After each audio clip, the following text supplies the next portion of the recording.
Ibyiza ku bagabo ni ukunyara bahagaze cyangwa ni ukunyara bicaye. Wenda urumva iki kibazo cyoroheje cyangwa gisekeje, ariko uko ubikora bishobora kuba ikibazo gikomeye cyangwa bikagitera. Abagabo benshi ku isi batozwa kunyara bahagaze kuva ari abana. Mu Burundi no mu Rwanda mu rurimi rwacu tubyita kwihagarika. Imvugo ijyanirana na pozisiyo umuntu aba arimo iyo ari muri iki gikorwa. Mu mico myinshi ku isi haba mu Rwanda no mu Burundi, abana b'abahungu batozwa kuva bakiri bato kunyara bahagaze, naho abakobwa bagatozwa kunyara bicaye. Ariko uyu muco nubwo wakwiriye hose ku isi, ubu uribazwaho n'abahanga mu buzima mu bihugu byinshi, kandi ubushakashatsi burakomeje. Ikibazwa ni iki: ese kunyara uhagaze cyangwa wicaye, icyiza ni ikihe? Dore ibyo ugomba kuzirikana. Ku bagabo kunyara bicaye ntibyoroshye kuri benshi, kenshi babangukirwa no kunyara bahagaze, akaba naho hava imvugo ngo kujya kwihagarika. Ariko niyo wanyara wicaye, byose mu mvugo rusange babyita kwihagarika, kandi nubwo bizwi ko abagore iyo bagiye kunyara bicara, nabo iyo bagiye kunyara byitwa kujya kwihagarika. Iyo ugiye ku misarani rusange usanga abagabo bihagarika nta mirongo ihari, birihuta kandi usanga ari nko kwikozayo kuri bo, n'ako kanya bagahita bigarukira. Impamvu nta yindi kandi iroroshye kuyisobanura, ni uko bitabasaba kumanura no kuzamura imyenda kugira ngo bikiranure n'umubiri kuri iyo ngingo. Gusa abahanga bavuga ko pozisiyo umubiri ushyirwamo mu gihe cy'iki gikorwa burya ngo nibyo bigena ingano y'inkari zitemba zisohoka cyangwa zisigara mu ruhago.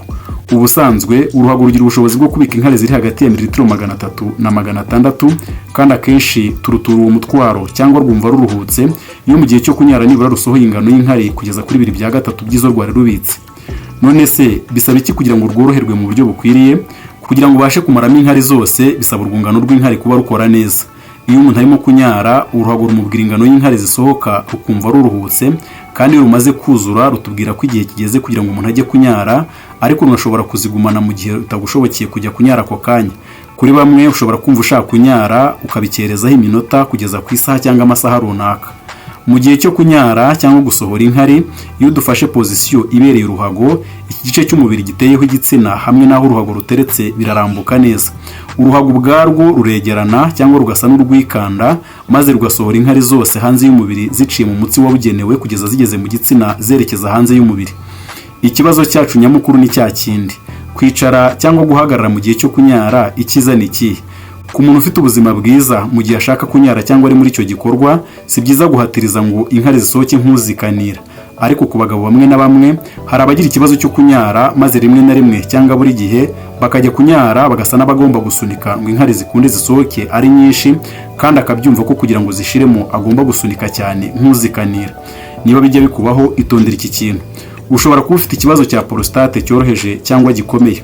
Prostate ubusanzwe ni akanyama gato kaba hagati y'uruhago n'igitsina cy'umugabo.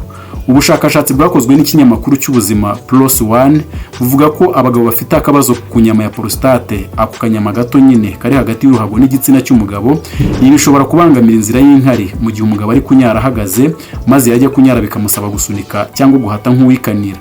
Ikibafasha rero iyo bimeze gutyo ni ukunyara bicaye.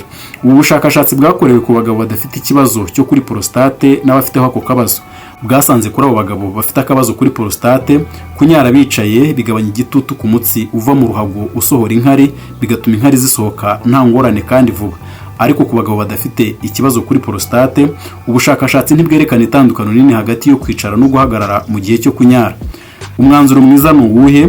Niba ugiye kunyara uhagaze wumva gusohora inkari rimwe na rimwe bigusaba gusunika cyangwa ukumva ntizishizeyo uko ubyifuza, ikigo National Health Service cyo mu Bwongereza kigira inama abagabo bafite iki kibazo mu kunyara ko bajya biyicarira.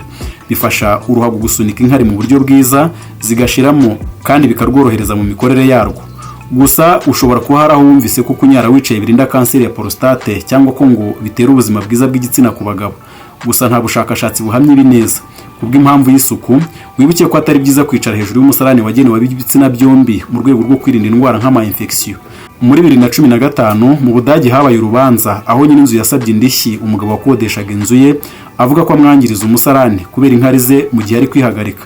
Gusa umucamanza yanzuye ko ataha n'uwo mugabo kuko uburyo abagabo bihagarika biri mu muco na kamere yabo. Haba hari ikibazo cyangwa igitekerezo watanga kuri iyi ngingo, byandike muri comment, kora subscribe kandi ufungure inzogera, ukora like niba ukunze ibyo dukora, kandi ujye muri comment uduhe igitekerezo cyangwa tubaze ikibazo tuzagusubiza ubutaha. Mbasezeyeho kandi mbifurije ubuzima bwiza.